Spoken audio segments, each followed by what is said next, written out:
Hello students, a warm welcome to all of you in third lecture of number system. Last lecture में number system में हम लोगों ने पढ़ा था कि classification of rational and irrational number, साथ ही साथ हम लोग टाइप ऑफ डेसिमल एक्सपेंशन भी लास्ट लेक्चर में ख़त्म कर चुके हैं। आज का हमारा टॉपिक रहेगा कि देखिए आज हम लोग सीखेंगे, अभी तक हम लोगों ने ये सीखा कि अगर कोई भी हमारे पास में रेशनल नंबर है, rational number that means P by Q की फॉर्म का होगा। पी बाई क्यू की फॉर्म के नंबर को क्या हम डेसिमल फॉर्म में भी लिख सकते हैं, क्योंकि जो रेशनल नंबर है उसको हम फ्रैक्शन की फॉर्म में भी लिख सकते हैं और साथ ही साथ डेसिमल फॉर्म में भी लिख सकते हैं। फॉर एग्जाम्पल कोई भी रेशनल नंबर है उसको हम पी बाई क्यू की फॉर्म में लिख सकते हैं, डेसिमल फॉर्म में भी लिख सकते हैं। एग्जाम्पल के तौर पे 1/2 को हम लोग कैसे लिख सकते हैं, 0.5। हमें ये बात तो अच्छे से आती है, लास्ट लेक्चर में हम लोग यही सीख चुके हैं कि अगर हमें कोई भी फ्रैक्शन वाला नंबर दिया हुआ है और उसको डेसिमल फॉर्म में कन्वर्ट करना है तो हम लोग कर लेते हैं। लेकिन अगर हमसे ये बोला जाए कि इस नंबर को, इस डेसिमल एक्सपेंशन को इस पी बाई क्यू की फॉर्म में लिखो, तो वो आज हमें सीखना है। लास्ट लेक्चर में हम लोगों ने क्या सीखा, पी बाई क्यू के फॉर्म के नंबर को डेसिमल फॉर्म में कन्वर्ट करना। यहाँ से यहाँ जाना हम लोगों ने लास्ट लेक्चर में सीख लिया था। जिसने नहीं देखा है सेकंड लेक्चर ज़रूर देख लें, ठीक है। आज हम लोग क्या सीखने वाले हैं, डेसिमल एक्सपेंशन को किस तरह से हम लोग पी बाई क्यू की फॉर्म में कन्वर्ट कर सकते हैं, ठीक। बाकी आपको ये बात पता होनी चाहिए, लास्ट लेक्चर में ये भी हमने सीखा था कि रेशनल नंबर का जो डेसिमल एक्सपेंशन होता है वो दो तरह के होते हैं। एक डेसिमल एक्सपेंशन वो होता है जो टर्मिनेटिंग होता है, टर्मिनेटिंग का मतलब होता है जो ख़त्म हो गया, जैसे 0.5। और एक डेसिमल एक्सपेंशन होता है नॉन टर्मिनेटिंग, और उसके साथ साथ कैसा होना चाहिए वो, repeating. Non terminating but repeating. इसका एक एग्जांपल 1/3, इसको जब हम डिवाइड करेंगे तो आंसर आएगा 0.3333 सो ऑन। दैट मीन्स ये वो डेसिमल एक्सपेंशन है जो ख़त्म नहीं हो रहा, और रिपीट हो रहा है नहीं हो रहा, हाँ हो रहा है, एक बार ना और एक बार हाँ। दैट मीन्स ये रेशनल नंबर का डेसिमल एक्सपेंशन है। तो वही बात है कि अगर हमारे पास में डेसिमल एक्सपेंशन इस टाइप का हो तो उसको कैसे पी अपॉन क्यू की फॉर्म में ले जाएं, डेसिमल एक्सपेंशन अगर इस टाइप का हो तो उसको पी बाई क्यू की फॉर्म में कैसे लेके जाएं। आज का हमारा टॉपिक यही है, convert decimal expansion into P by Q form, ठीक।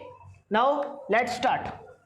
देखो सबसे पहले इस वाले को समझ लेते हैं कि अगर हमारे पास में टर्मिनेटिंग डेसिमल एक्सपेंशन है तो उसको हम कैसे पी बाई क्यू की फॉर्म में कन्वर्ट करें। फॉर एग्जाम्पल टर्मिनेटिंग मीन्स खत्म हो गया, 0.325। क्या ये डेसिमल एक्सपेंशन टर्मिनेटिंग है या नहीं है, yes it is a terminating decimal expansion. अब इसको पी बाई क्यू की फॉर्म में कन्वर्ट करना बहुत ईजी है, आप लोगों ने बचपन में बहुत अच्छे से सीखा है। नंबर को ऐसे लिखिए कि पॉइंट है ही नहीं, फिर ये देखिए कि पॉइंट के बाद कितने नंबर हैं, 1 और उतने 0, आ गया पी बाई क्यू की फॉर्म में। समझ आ रहा है, ठीक है। तो अब हम लोगों को क्या सीखना है कि नॉन टर्मिनेटिंग डेसिमल एक्सपेंशन को, नॉन टर्मिनेटिंग बट रिपीटिंग, यानी कि रिपीट करने वाले नंबरों को किस तरह से पी बाई क्यू की फॉर्म में लिखते हैं, ठीक। तो अब ये हम लोग स्टार्ट करते हैं। इस पे दो वैरायटी बनती हैं, ध्यान से समझेंगे, ठीक है। इतना क्लियर हो गया, इसे नोट कर लेना।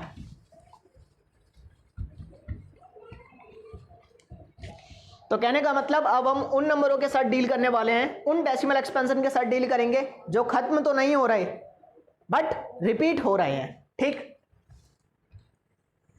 देखो जैसे कि हमारे पास में एक नंबर है 0.325 और इसके ऊपर बार का मतलब 325 325 325 सो ऑन, ऐसे है, ठीक। आओ ध्यान से समझना प्रोसीजर क्या होता है।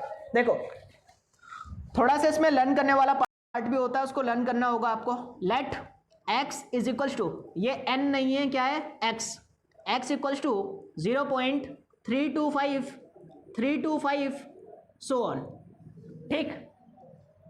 देखो आपको सबसे पहले चेक करना होगा क्या आपका जो डेसिमल है, जो पॉइंट लगा हुआ है, क्या पॉइंट के बाद जो नंबर है वहां से बार स्टार्ट हो रहा है या कहीं और से स्टार्ट हो रहा है। अगर आपका आंसर पहले केस में हाँ मिले, पॉइंट के जस्ट बाद वाले नंबर के ऊपर बार है, तो केस 1 में जाएगा आपका क्वेश्चन। डेसिमल के जस्ट बाद जो नंबर लिखा हुआ है उसके ऊपर बार नहीं है तो आपका क्वेश्चन जाएगा केस 2 में।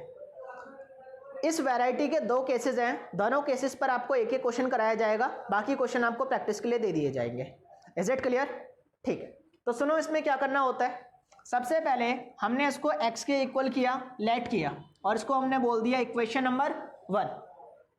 अब सेकंड स्टेप क्या होता है, सेकंड इक्वेशन इसमें कैसे बनती है, आपको ये देखना है कि डेसिमल के बाद कितने नंबर ऐसे हैं जिनके ऊपर बार है। दैट मीन्स कितने नंबर ऐसे हैं जो रिपीट कर रहे हैं, 1 2 3, 3 नंबर ऐसे हैं जो रिपीट कर रहे हैं। अब 3 नंबर रिपीट कर रहे हैं तो हमको इस इक्वेशन फर्स्ट को 1000 से मल्टीप्लाई करना होगा।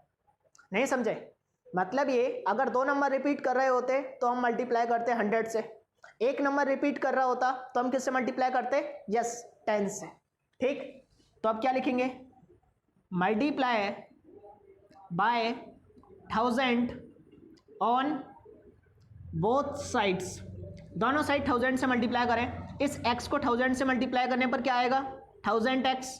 इसको जब 1000 से मल्टीप्लाई करेंगे तो पॉइंट राइटवर्ड शिफ्ट करेगा, 1 2 3 3 2 5.325 and so on. Is it clear?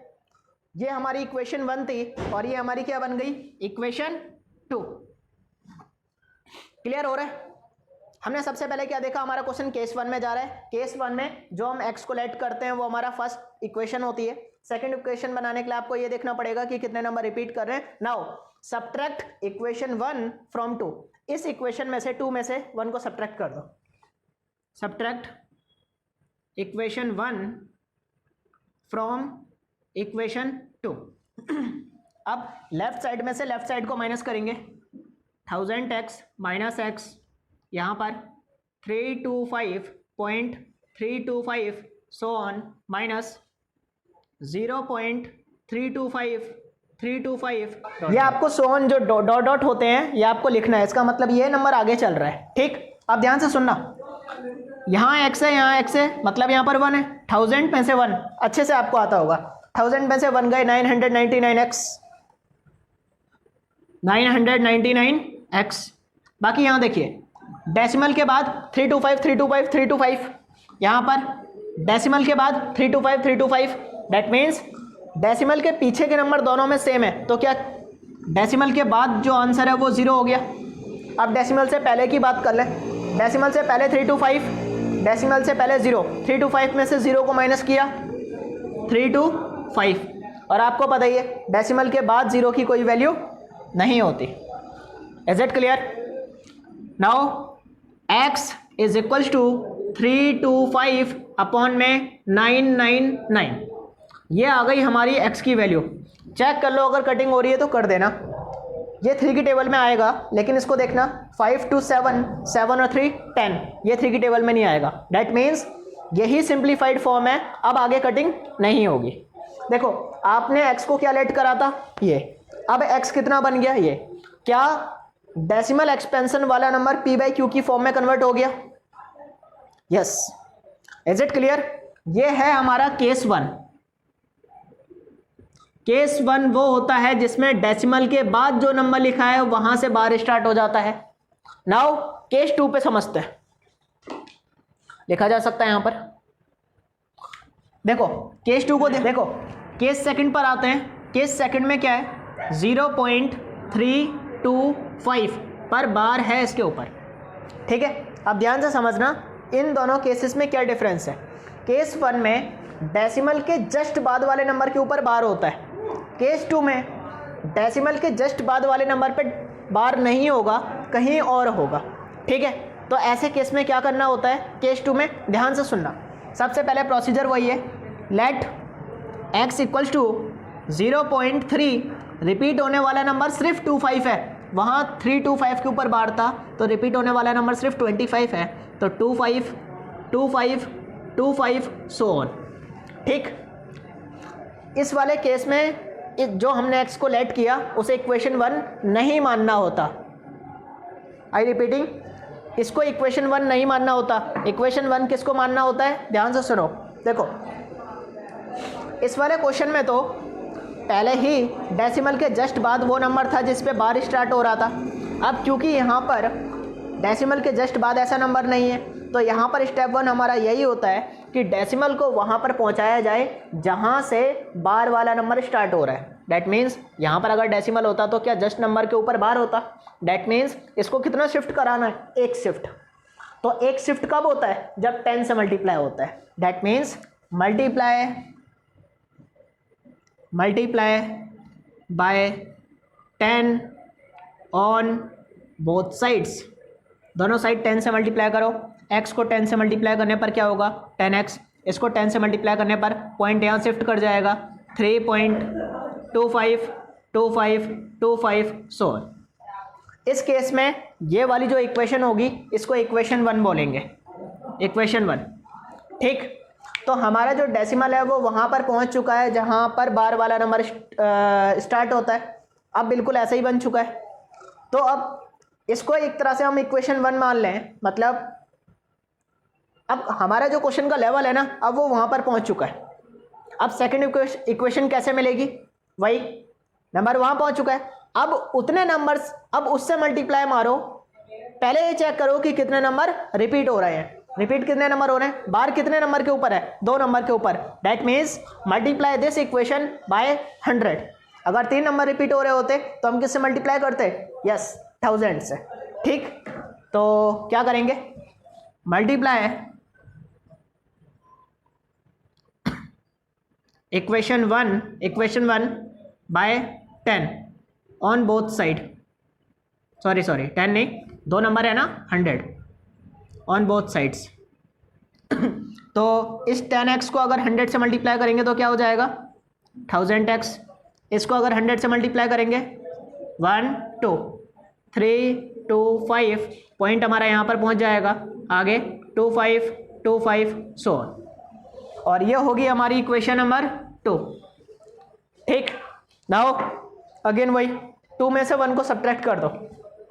Subtract equation 2 from, नहीं, इक्वेशन 1 को सब्ट्रैक्ट करना होता है 2 में से।